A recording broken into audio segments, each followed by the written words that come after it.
और आपके चंबल क्षेत्र में ना तो मेरे कुछ ऐसे ही एक्सपीरियंस रहे हैं हमेशा। भिंड वाली कथा में थे, वहां तो महाराज रोज पंडाल उड़ जाता था। और कब उड़ता था? मैं रुका हुआ था भिंड में, कथा करने जाता था 60 किलोमीटर दूर एक जंगल में, और जिन्होंने कथा कराई थी शायद उनका परिवार यहां आता है ना, भदौरिया जी, देखो वो बैठे, वो ग्वालियर के ही हैं। लेकिन उनके गांव के लोगों ने कहा कि महाराज आप ग्वालियर में भिंड में कथा कराओगे उससे हमारे पितर नाराज हो जाएंगे, यहीं कराओ गांव में। और गांव कहां? चंबल की घाटी के बिल्कुल बीच में, मतलब पंडाल के चारों तरफ वही मट्टी के टेले थे चारों तरफ, पीछे चंबल थी, उसमें मगरमच्छ भी थे। पहली बार मैं भिंड क्षेत्र में आया, नहीं उससे पहले भी आया था, ददरुआ सरकार में कथा हुई थी। तो ददरुआ सरकार में जब कथा हुई तब वहीं पर वो कथा बुक हुई थी भिंड वाली। तो जब कथा करने के लिए मैं गया पहले दिन, रास्ते में 2 बार तो सो गया था, इतना लंबा रास्ता। मैंने कहा भाई मैं कथा करने जा रहा हूं कि कहीं रुका हूं और सीधा कहीं और प्रांत में ही जा रहा हूं। बीच कोई रास्ता नहीं था, उन्होंने पूरा रास्ता बनवाया था पंडाल तक पहुंचने का, वो पूरी मिट्टी की घाटियां कटवा करके। वहां पहुंचे तो पहले दिन ही पंडाल ऐसे ही उड़ रहा था ऊपर नीचे। यानी कि अब चलो देखेंगे, कोई बात नहीं, करेंगे कथा, तो वचन दिया है, कथा तो पूरी करनी है। कथा हो गई पूरी। कथा पूरी करने के बाद मैं जैसे ही गाड़ी में बैठ करके वापस निकला अपने जहां रुका था भिंड में, इतने में तो फोन आया कि महाराज जी आप पहुंच गए। मैंने कहा नहीं पहुंचा नहीं। बोले यहाँ तो सब उड़ गया, पंडाल वंडाल सब खत्म, पंडाल उड़ गए, कूलर उड़ गए, सोफा उड़ गए, कुर्सियां उड़ गई। मैंने कहा ये बताओ भागवत जी? बोले नहीं भागवत जी विराजी हैं। तो मैंने कहा सुनो, व्यासपीठ को तुम लोग त्रिपाल आदि से सब ढक दो और व्यवस्था करो। दूसरे दिन उन्होंने फिर पंडाल लगवाया, रात भर में फिर से पंडाल लगा, वही पंडाल दोबारा। दूसरे दिन मैं कथा करने गया, मैंने कि सब ठीक है? बोले कि हाँ महाराज जी कल तो उड़ गया था पूरा पंडाल, सब खत्म हो गया था। मैंने कि चलो अब आज करते हैं। दूसरे दिन कथा करके मैंने कि चलो अब इसी में कर लेंगे 6 दिन, कोई बात नहीं। जैसी गाड़ी में बैठ करके फिर भिंड को निकला, फिर फोन आया, बोला आप पहुंच गए? मैंने कहा नहीं। वो क्या हुआ? पंडाल फिर उड़ गया।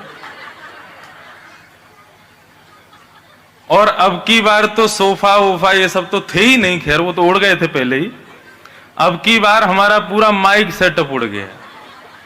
मैंने कहा उसको तो बख्श देते, इतना महंगा माइक। फिर उस रात तो हम, अच्छा तब वो ऐसे कोई एक्ट चल रहा था ना, वो पूरा लॉकडाउन लगा हुआ था भिंड में। हम लोग पुलिस के काफिले लेके जाते थे हमको कथा कराने।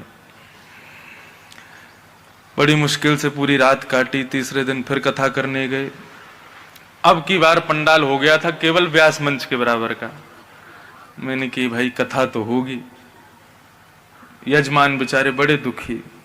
हम तो पहले ही कह रहे थे ग्वालियर में कथा करा दें, भिंड में करा दें, लेकिन माने नहीं, नहीं यहीं करो। अब यहाँ मैंने कि कोई नहीं, अब कथा सुनो। तो ऐसे ही यजमान सब बैठे थे, मैं ऐसे ही सुना रहा था बैठ के। मैंने कि अब नहीं उड़ेगा। तीसरे दिन कथा करके गया तो फोन आया, आप पहुंच गए? मैंने कहा ये मत बोलना पंडाल उड़ गया। तो बोले सच में पंडाल उड़ गया? मैंने कहा जय हो भैया। रात में हमने हमारे सारे म्यूजिशियंस सबको इकट्ठा किया, सब रुके थे भिंड में ही। मैंने कहा भैया तुम लोग सब जाओ वृंदावन। अपने सारे विप्र देवों को कहा मैंने कि आप लोग भी निकलो वृंदावन। माइक वाले को फोन किया मैंने, तुम भी निकलो वृंदावन। कैमरा वैमरा वाले मैंने, सब जाओ वृंदावन। एक कोई हमारे पास रुक जाओ, हम तो कथा सुना के ही आएंगे। कथा शुरू हुई है तो पूरी करके ही जाएंगे। तो फिर उस दिन फोन आया ददरुआ धाम वाले महाराज जी का। बोले हमने सुना आपकी कथा चल रही। मैंने महाराज जी बहुत जबरदस्त कथा चल रही है, आप आ नहीं रहे हो? तो बोले कि वहां एक सिद्ध हनुमान जी है। मैंने कहा हाँ सामने ही बैठे हैं बिल्कुल व्यासपीठ के। तो बोले आप ददरुआ आ सकते हैं। मैंने कहा अभी आता हूं। तो फिर मैं ददरुआ पहुंचा भिंड से। तो ददरुआ में कथा की थी मैंने। अगर महाराज जी जिस दिन आएंगे उस दिन एक चमत्कार भी सुनाऊंगा मैं ददरुआ का। तो पहुंचा तो महाराज जी ने मुझसे कहा कि तुम्हारी जहां कथा चल रही है ना बेटा, वहां पर एक बाल हनुमान है, वो बालक हैं, अभी छोटे हैं। मैंने कहा अच्छा।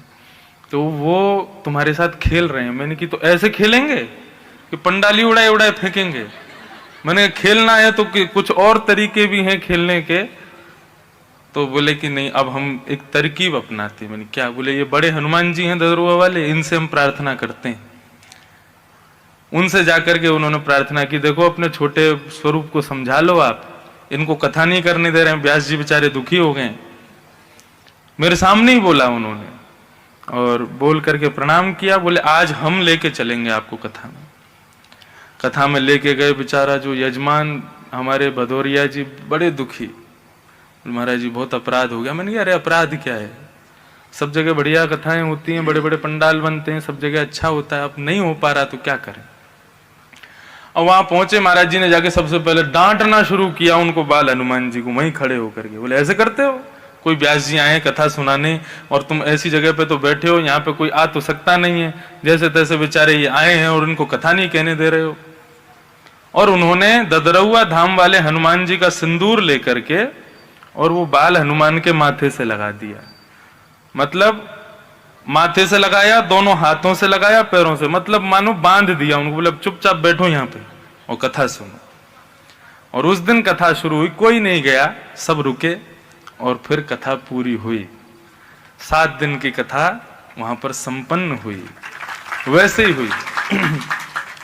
अंतिम दिन जब कथा पूरी हुई तो ऐसे ही अव्यवस्था में कथा करते थे। तो जिस दिन मैं जाने लगा, कथा करते तुरंत निकल रहा था वहीं से ही वृंदावन। तो क्या देखता हूं कि जैसे आंधी की आवाज होती है ना, सिसकारी जैसी, वैसी आवाजें आ रही हैं जोर जोर से। मैंने कहा हवा तो चल नहीं रही, आवाज कहां से आ रही? तो देखा वहां जितनी जनता थी सब रो रही थी, सब रुदन कर रहे थे। मेरी गाड़ी को आगे पीछे ऊपर नीचे कहां कहां से पकड़ लिया। बोले आप मत जाओ। मैंने कि यहां पर रहे तो लेता, अगर ये व्यवस्था नहीं होती, बाकी आप लोग बुलाएंगे तो दोबारा फिर आऊंगा। तो भले ही वहां अव्यवस्था थी, लेकिन जो प्रेम, जो चमत्कार, जो अद्भुत दृश्य हनुमान जी का देखने को मिला, वो उस अव्यवस्था की वजह से ही मिला। श्री ददरुआ धाम वाले हनुमान जी की जो कृपा का अनुभव किया, जो बाल हनुमान को देखा, वो सब क्रियाएं, मैं बड़ी बड़ी कथाओं को भूल जाऊंगा अपने जीवन में। मैंने कहां कहां कितने बड़े पंडालों में कथा की, लेकिन ऐसी अव्यवस्था वाली कथा ये कभी भूली नहीं जा सकती है। ये कथाएं कभी भूल जा सकती हैं? कभी नहीं। एक बार पिताजी की कथा हुई, कहां, उत्तर काशी, गंगोत्री के पास, गंगा जी के किनारे कथा थी, हिमालय पर। तो वहां भी यही पंडाल ऐसे क्या थे, मजबूत नहीं थे, नीचे पत्थर थे, पत्थरों में गड़े हुए थे। अब गंगा जी के किनारे हवा तो चलती, तो पंडाल कभी ऐसे हिले कभी ऐसे हिले।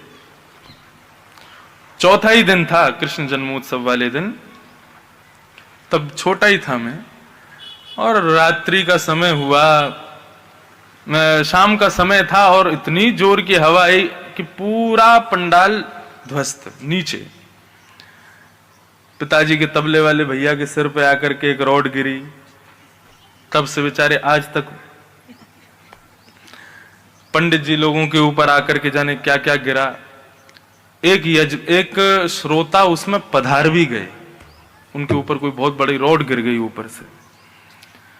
और विलक्षण बात यह थी कि पूरा पंडाल गिर गया, लेकिन पिताजी अभी कथा कर ही जा रहे हैं। लोग आकर के कह रहे हैं महाराज जी पंडाल गिर गया, लोग भाग रहे हैं, दौड़ रहे हैं। बोले हमारी 10 मिनट की कथा रह गई, ये कर जाएं हम। 10 मिनट की कथा पूरी करके तब बाहर निकले। उनको कुछ नहीं हुआ, वे स्वस्थ थे।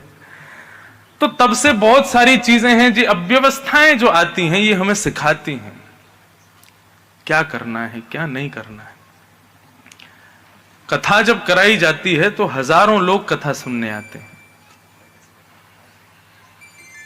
सबकी जिम्मेवारी व्यास के ऊपर होती है।